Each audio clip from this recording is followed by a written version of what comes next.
बिस्मिल्लाहिर्रहमानिर्रहीम, अस्सलाम वालेकुम। मेरा जुनून के साथ मैं हूं मोहम्मद आतिफ भट्टी। अगर आप सऊदी अरब जाने का इरादा रखते हैं और चाहते हैं कि मक्का मुकरमा और मदीना मुनव्वरा की ज़ियारत करें, रियाज जाएं, जद्दा जाएं, बहर अहरम का दौरा करें, वहां की खूबसूरत साहली इलाकों की सैर करें, लेकिन आप फंस जाते हैं कि जनाब ये वीज़ा, होटल और ये फ्लाइट के जो चक्कर जितने भी होते हैं, ये मामला क्या होते हैं, तो आज का व्लॉग देखना आपके लिए ना बहुत ज़रूरी है, क्योंकि सऊदी अरब ने एक ऐसा निज़ाम मुतारिफ करवा दिया है जिसमें दुनिया भर के विजिटर्स के लिए सफर को पहले से ज्यादा आसान बना दिया गया और इस निजाम का नाम है पैकेज वीजा। लेकिन सवाल ये है कि क्या पाकिस्तानी भी इससे फायदा उठा सकेंगे और इस वीजे पर उम्रा किया जा सकता है या फिर इस वीजे पर नौकरी की जा सकती है, या वाकई ये इतना आसान होगा जितना हम लोग समझ रहे हैं? तो इन सब के जवाबात के लिए वीडियो को आपने आखिर तक जरूर देखना है और चैनल को आपने सब्सक्राइब कर लेना है और बेल आइकन आपने लाजमी दबाना है ताकि मेरी अगली वीडियो का नोटिफिकेशन आपको मिल सके, ताकि हर वक्त इन्फॉर्मेशन मैं आपके साथ शेयर कर सकूं। कोई शख्स सऊदी अरब अगर जाना चाहता था तो उसे मुख्तलिफ मामलात से गुजरना पड़ता था, यानी कि एजेंट के जरिए उसको जाना पड़ता था और ये पूरा अमल ना सिर्फ वक्त लेता था बल्कि बहुत से लोगों के लिए ना मुश्किलात भी पेश आती। जो पढ़े लिखे लोग नहीं होते थे उनके लिए डिसाइड करना मुश्किल हो जाया करता था कि हम कहां जाएं। तो सऊदी हुकूमत ने इसी मुश्किल को आसान करने के लिए वीजा पैकेज के नाम से एक तस्दीक शुदा ट्रैवल कंपनी इंट्रोड्यूस करवाने का फैसला कर लिया जनाब आप लोगों के लिए, जो आपके लिए मुकम्मल सफरी पैकेज तैयार करेगी। यानी एक ही पैकेज में फ्लाइट होगी, होटल होगा, टूरिस्ट वीजा होगा, सब कुछ इसमें शामिल होगा। वो आपकी मर्जी है कि इसी पैकेज में मुख्तलिफ मकामात हों, इवेंट्स हों या जितनी भी एक्टिविटीज़ हों, उनकी बुकिंग भी आप पहले से करवा सकते हैं। यानी अब जाने वाले को, यानी मुसाफिर को या टूरिस्ट को मुख्तलिफ वेबसाइट पर जाकर अलग अलग बुकिंग करवाने की ज़रूरत नहीं पड़ेगी।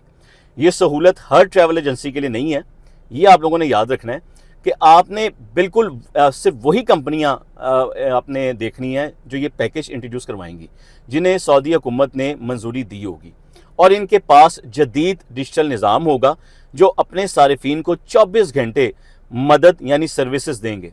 अच्छा जी, विजन 2030 सऊदी अरब का एक ऐसा मंसूबा है जिसका मकसद है कि मुल्क की मईशत को सिर्फ तेल पर इन्हिसार ना करना पड़े, बल्कि टूरिज़म, तफरीह, सकाफत जैसे शोबे में भी मजबूत बनाने का उनका इरादा हो गया। देखा जाए तो पिछले कुछ अरसे में सऊदी अरब ने टूरिस्ट डिपार्टमेंट में तेज़ी से तरक्की करने की कोशिश की है और ऐसा देखने में भी आया, बड़े लोग वहाँ पर दुनिया भर से गए भी हैं। इसीलिए जो वीज़ा को है ना वो मुतारिफ करवाया गया। फिर वीज़ा ऑन अराइवल की सहूलत भी इन्होंने दी। इसके बाद स्टॉप ओवर ट्रांस जो वीज़ा है वो लाया गया और अब पैकेज वीज़ा इसमें शामिल कर दिया गया है तमाम लोगों के लिए जो सऊदी आना चाहते हैं। सऊदीया की अपनी रिपोर्ट के मुताबिक 2025 में सऊदी अरब में 2 करोड़ 90 लाख से ज़्यादा जो लोग हैं, पूरी दुनिया से टूरिस्ट जो हैं, वो सऊदी अरब गए थे। इसीलिए सऊदी हुकूमत ने पैकेज वीज़े का आगाज़ अब कर दिया है ताकि ज़्यादा से ज़्यादा लोग बग़ैर किसी एजेंट के या किसी हर्डल के, किसी इशू के सऊदी अरब का सफ़र कर सकेंगे। अभी तक के लिए ये पायलट प्रोग्राम है, यानी कि बिल्कुल आगाज़ है। तो कहते हैं ट्राई बॉल जिमें होती है, अभी ये वो है। यानी इस वक्त सिर्फ ऐसे ममालिक को ये सहूलत दी जा रही है जिन्हें सऊदीया ने खुद मुंतखब किया है, लेकिन सऊदी हुकूमत ने अभी तक इन तमाम ममालिक के नाम जारी नहीं किए हैं जिन्हें इस इब्तदाई मरहले में शामिल किया गया है। इसीलिए अगर आप पाकिस्तान से हैं तो सबसे पहले ये देखना ज़रूरी है कि पाकिस्तान इस पायलट प्रोग्राम में शामिल है या नहीं, क्योंकि अभी तक सऊदी हुकूमत पाकिस्तान को लेकर अभी उन्होंने कोई ऐलान नहीं किया है, यानी उन्होंने वो डिस्क्लोज नहीं किया है कि किन किन ममालिक को ये सहूलत दी जा रही है।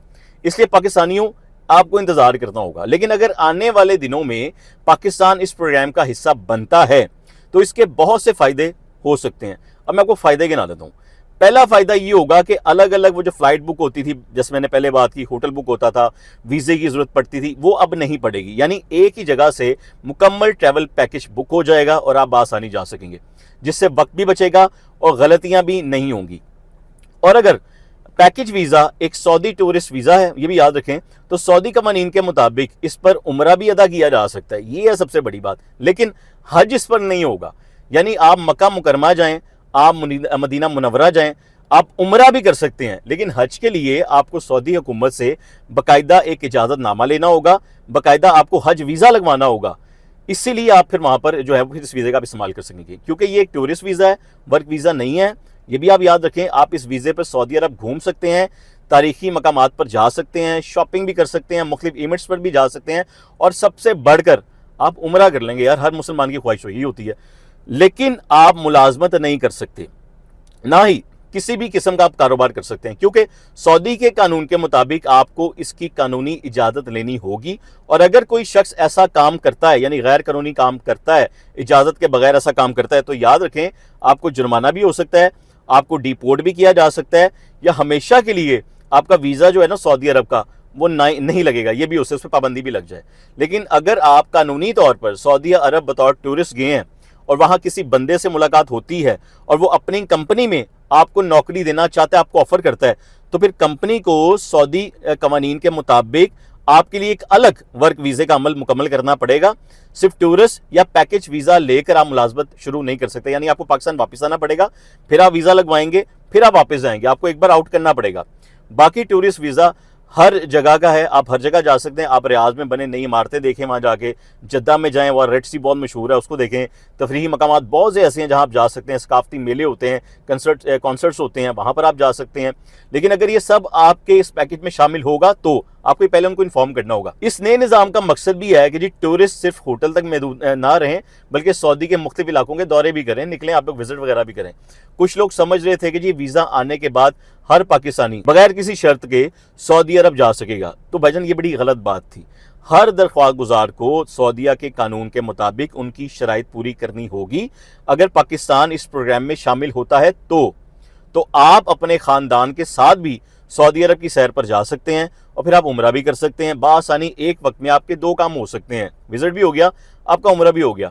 जब कोई गैर मुल्की टूरिस्ट सऊदी अरब आता है तो याद रखें, मतलब पाकिस्तान से हट की बात कर रहा हूँ, तो वो सिर्फ होटल का किराया नहीं देता, बल्कि वो मुख्तलिफ रेस्टोरेंट्स में जाता है, वहाँ खाना खाता है, बिल पे करता है, टैक्सी का इस्तेमाल करता है, बिल पे करता है, शॉपिंग करता है, वहाँ पर भी पे करता है, तारीखी मकामात की टिकटें खरीदता है। यूँ उस मुल्क के अंदर पैसा आता है, इन्वेस्टमेंट बढ़ेगी। लाखों पाकिस्तानी सऊदीया में आज भी काम कर रहे हैं। हर साल बड़ी तादाद में पाकिस्तानी उम्रा और दीगर मकासद के लिए सऊदी अरब जाते हैं और वो सिलसिला आज तक चलता आ रहा है। अरसा दराज से भी पाकिस्तान के कई ऐसे लोग, ऐसे अफराद हैं जिनसे पूछा जाए जनाब आप वापस आ गए हैं, तो 22-25 साल बाद वापस आ जाते हैं। तो बेचारों ने जो जोड़ा होता है ना, वो सारा का सारा यहाँ की उनकी फैमिली ने वैसे खर्च कर लिया होता है। तो उसके लिए भी एक बेहतर चीज़ ये समझी जा सकती है कि जब आप यहाँ से वहाँ जाएं तो एक अपॉर्चुनिटी आपको और मिल जाती है। इस वीज़े के साथ साथ जिस तरह सऊदी अरब ने भी एक नया काम शुरू किया है, उन्होंने आपको अपनी लैंड भी देना शुरू कर दी है। जो वहाँ पे इन्वेस्टमेंट करना चाहता है उसके लिए बाकायदा एक पोर्टल बना दिया गया हुआ है। अब वो शख्स जो पैसे सऊदीया से पाकिस्तान वापस भेजता था अपनी फैमिली को, आप अपना पैसा अपने पास रखें, सऊदी अरब के अंदर ज़मीन लें, इतनी पाक मुकद्दस जगह है। हम तो ये सोचें यार मैं मौत भी है तो मैं वहाँ है, इतने मुकद्दस जगह पे आए, जब क़यामत वाले दिन उठें तो हम वहाँ से उठें। इससे बड़ी बात हम मुसलमानों के लिए और क्या होगी, सोचने के लिए भी। तो ये भी एक अच्छी अपॉर्चुनिटी है। सऊदीया ने ये काम इसलिए शुरू किया है कि वो सिर्फ तेल पे निसार नहीं करना चाहता, वो चाहता है कि दुनिया भर से लोग यहाँ पर आएँ, लेकिन रिस्ट्रिक्शन होगी कुछ ऐसी जगहों की भी जहाँ सिर्फ मुसलमान जा सकते हैं, जो नॉन मुस्लिम है वो उन जगहों पे नहीं जा सकेंगे। ये सऊदीया का बड़ा सख्त कानून है और ये अरसा दराज से तारीखी दौर से ये चलता आ रहा है, बहुत पुराना। जो हमने सुना है मेरी दाकत शकल के मुताबिक कि नबी करीम सल्लल्लाहु अलैहि वसल्लम के दौर से भी, जब ये मतलब सऊदी अरब शुरू हुआ, जब इस्लाम फैला, ये तब से लिखा गया था कुछ ऐसे मकामात है जहाँ गैर मुस्लिम का दाखिला ममनू है, लेकिन बाकी जगह पर जो है वो जा सकते हैं। वो टूरिस्ट प्लेस कौन कौन से हैं ये डिसाइड सारे उन्होंने उस पोर्टल पे किए हैं, जो उन्होंने पैकेज वीज़ा जो नया उन्होंने आपसे मुतारिफ करवाया। अब आपने देखना है जाने से पहले कि आप कहाँ कहाँ जाना चाहते हैं। साडली तो आसानी है, लेकिन दूसरे जो लोग हैं जो गैर मुस्लिम हैं वो कहाँ जाना चाहते हैं वो तो उस पोर्टल के जरिए डिसाइड करेंगे, उनकी लिमिटेशन होगी।